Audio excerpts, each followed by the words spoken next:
Hello students, in this video we will discuss about the constitution of India.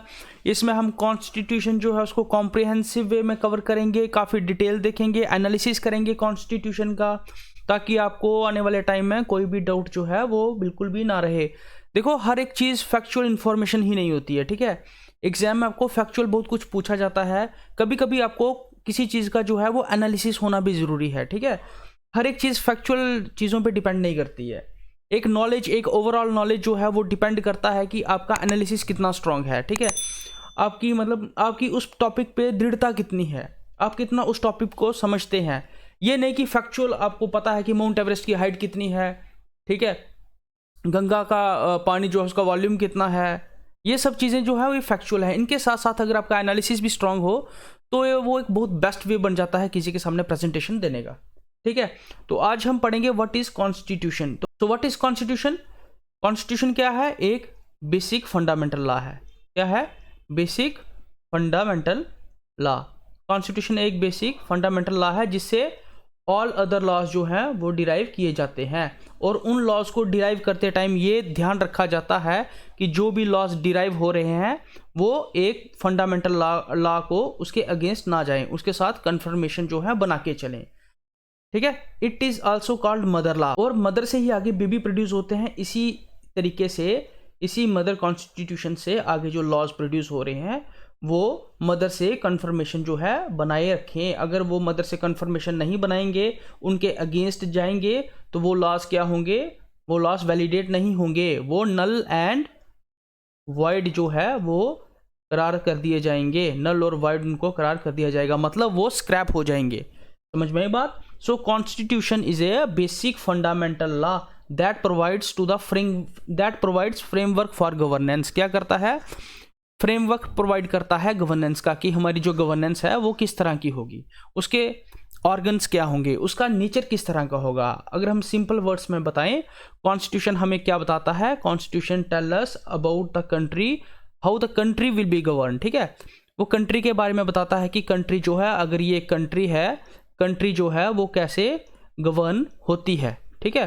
Country govern कैसे होती है, इसके बारे में हमें कॉन्स्टिट्यूशन बताता है। So constitution is the rule book of the nation and it is also called the supreme law of land. क्या है? Constitution is also called the rule book. इसको रूल बुक बोलते हैं, सुप्रीम लॉ बोल सकते हैं, सुप्रीम लॉ ऑफ लैंड बोल सकते हैं। उसके बाद इसको फंडामेंटल लॉ बोलते हैं, फंडामेंटल लॉ। उसके बाद इसको mother law. These are all the names of constitution. हम उनको इस नाम से कॉन्स्टिट्यूशन को रेफर करते हैं। और आने वाले टाइम में जो भी लॉज हमारा लेजिस्लेचर बनाएगा, जो भी लॉज हमारा पार्लियामेंट बनाएगा, वो सारे लॉज क्या होने चाहिए? वो सारे लॉज इस कॉन्स्टिट्यूशन से कन्फर्मेटरी होने चाहिए। ये जो कॉन्स्टिट्यूशन है इसकी उसको क्या होनी चाहिए? कन्फर्म होनी चाहिए, कन्फर्मेशन होनी चाहिए कि ये लॉज जो हैं ये किसी भी लॉज को, बेसिक स्ट्रक्चर को जो है वो हनन नहीं करते हैं। अगर करते हैं तो दे विल बी स्क्रैप्ड, ठीक है। इनको खत्म कर दिया जाएगा, इन लॉज को खत्म कर दिया जाएगा। So in short we can say that the constitution is the rule book of the nation and it is the supreme law of land and all other laws and custom are to be confirmed with the constitution. If they are not confirmed with the constitution, they will be declared as null and void. Understand? ये contradictory में नहीं होने चाहिए, against the constitution नहीं होने चाहिए ये सारे लॉज। अगर ये होंगे तो इनको नल एंड वॉइड करार दिया जाएगा। Know the enactment of the constitution, ठीक है। जो अंबेडकर जी थे उन्होंने फाइनल ड्राफ्ट जो था कॉन्स्टिट्यूंट असेंबली में वो कब प्रेजेंट किया था? 4 नवंबर को। कब प्रेजेंट किया था? 4 नवंबर 1948 को उन्होंने इन वो क्या बोलते हैं उसको, फाइनल ड्राफ्ट जो था वो कॉन्स्टिट्यूंट असेंबली के सामने रखा था, जिसके ऊपर 3 रीडिंग्स होती हैं। क्या होता है? 3 रीडिंग्स होती हैं। फर्स्ट रीडिंग होती है, डिस्कस किया जाता है, 5 दिन की रीडिंग होती है फर्स्ट रीडिंग। उसके बाद सेकंड रीडिंग होती है जिसमें 7000 के आसपास जो है अमेंडमेंट्स, जो 7000 के पास अमेंडमेंट्स थी उनको जो प्रपोज किया जाता है, जिनमें से कुछ 2024 के आसपास जो है वो अमेंडमेंट्स जो हैं वो की जाती हैं, उनके ऊपर डिस्कशन होती है। एंड थर्ड रीडिंग जब होती है, थर्ड रीडिंग के बाद जो कॉन्स्टिट्यूशन का मोशन है वो पास्ड कर दिया जाता है। The motion of the draft constitution was passed on 26 November 1949 and received the signature of the members and president। और जो 299 मेंबर्स उस टाइम टोटल थे, ठीक है, जिसमें से प्रेजेंट थे 284, ठीक है, 284 मेंबर्स जो थे वो प्रेजेंट थे जिन्होंने अपने सिग्नेचर दिए थे, और ये जो है पास हो गया था। तो 26 नवंबर 1949 को हमारा कॉन्स्टिट्यूशन जो है वो इनेक्टेड हो जाता है। क्या हो जाता है? इनेक्टेड हो जाता है।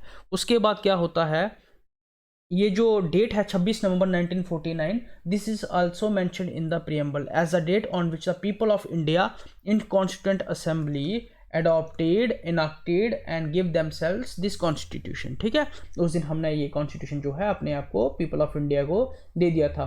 पर इसको पूरी तरह से लागू कब कर दिया जाता है? पूरी तरह से इसको लागू कर दिया जाता है 26 जनवरी 1950 को। 26 जन 1950 को इसको पूरी तरह से लागू कर दिया जाता है। ठीक है, लागू कर दिया जाता है। ठीक है, 26 नवंबर 1950 को इसको पूरी तरह लागू कर दिया जाता है। दिस कॉन्स्टिट्यूशन अडॉप्टेड ऑन 26 नवंबर 1949, इसमें क्या था? ओरिजिनली इसमें 395 आर्टिकल्स एंड 8 शेड्यूल्स थे। ठीक है, तो Ambedkar is also known as the father of Indian constitution. He is also known for his persuasive, forceful and logical decision making. ठीक है, काफ़ी अच्छा इंटेलिजेंट डिसीजन मेकिंग था इनका। ठीक है, इसकी वजह से इनको father of the Indian constitution भी कहा जाता है। इस brilliant writer, constitutional expert, undisputed leader of the schedule cast. ठीक है, शेड्यूल कास्ट से आते थे ना ये। इनकी जो कास्ट थी उसका नाम क्या था? महाराष्ट्र में ना वो एक कास्ट, उसका नाम था कुछ, आई थिंक महर था कुछ ऐसा, इनका एम से कुछ था, महर की Mahar, I don't know exactly. ठीक है, undisputed leader of the schedule caste and chief architect of the Indian constitution, is also known as the father of the Indian constitution. ये ध्यान रखिएगा। और इस वजह से इनको क्या कहा जाता है? इस वजह से क्या कहा जाता है इनको? मॉडर्न मनु,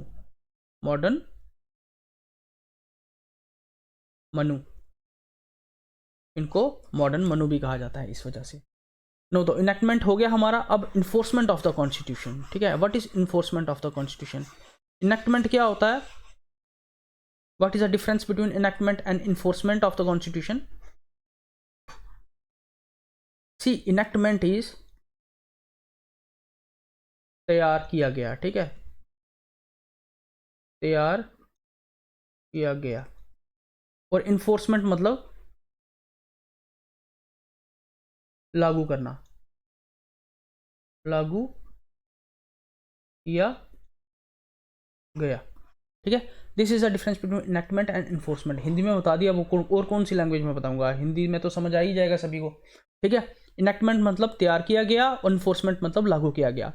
26 नवंबर 1949 को कुछ ही प्रोविजंस लागू किए गए थे। फॉर एग्जांपल्स, इलेक्शन के provisions, provisional parliament, temporary and transitional provisions, कुछ थोड़े बहुत सिटीजनशिप के रिगार्डिंग, आर्टिकल 5, 6, 7, जैसे कि आर्टिकल 5, 6, 7, 9, 60, 324, इस तरह के आर्टिकल्स जो थे वो 26 नवंबर 1949 को जो है वो लागू कर दिए गए थे। लेकिन जो 26 जैन को 1950 को जो रिमेनिंग सारे आर्टिकल्स थे, जो रिमेनिंग प्रोविजंस थे सारे, वो सारे इसी दिन लागू कर दिए गए थे। और इस दिन को हम किस डे से मनाते हैं? अपने रिपब्लिक डे के तौर पे इसको सेलिब्रेट हम करते हैं। इसको 26 नवंबर 1950 को रिपब्लिक डे के तरह उसको हम मनाते हैं। ठीक है, एज ए रिपब्लिक डे मनाते हैं। क्यों? क्योंकि इस दिन हमारा संविधान जो है वो लागू कर दिया गया था। लागू इसके बाकी जो बचे प्रोविजन है वो इसी दिन पूरे के पूरे प्रोविजन जो थे वो हमने लागू किए थे। लेकिन 26 नवंबर 1949 को हमने सिर्फ सिटीजनशिप के कुछ प्रोविजंस, इलेक्शन के प्रोविजन, पार्लियामेंट के प्रोविजन जो थे वो लागू किए थे। लेकिन जो बाकी सारे प्रोविजंस बचे थे वो हमने 26 जनवरी 1950 को लागू कर दिए गए थे। उसके साथ ही जैसे ही हमारा कॉन्स्टिट्यूशन लागू होता है, उसके साथ ही गवर्नमेंट ऑफ इंडिया एक्ट और इंडिपेंडेंस एक्ट के जितने भी रूल्स थे, जितने भी लॉ थे, वो सारे स्क्रैप हो जाते हैं। ठीक है, वो सारे रिपील हो जाते हैं। तो let's conclude, we adopt and enact constitution on 26 November 1949। We adopt and enact constitution on 26 November 1949 and enforce on 26 Jan 1950। इस दिन लागू किया था। This date is taken as 26 Jan 1950। क्यों टेकन की थी ये 1950, यही डेट क्यों ली थी? क्योंकि 1930 को इस दिन पूर्ण स्वराज जो है उसका रेजोल्यूशन पास हुआ था। कौन से सेशन में? लाहौर सेशन में। लाहौर सेशन में इसका जो है पूर्ण स्वराज का रेजोल्यूशन पास हुआ था। और वो किसकी तरफ से प्रिसाइड किया गया था? कौन था उस सेशन का प्रेसिडेंट? नेहरू जी, पंडित जवाहरलाल नेहरू जी, HRU, ठीक है। पंडित नेहरू जी जो थे उस सेशन के प्रेसिडेंट थे।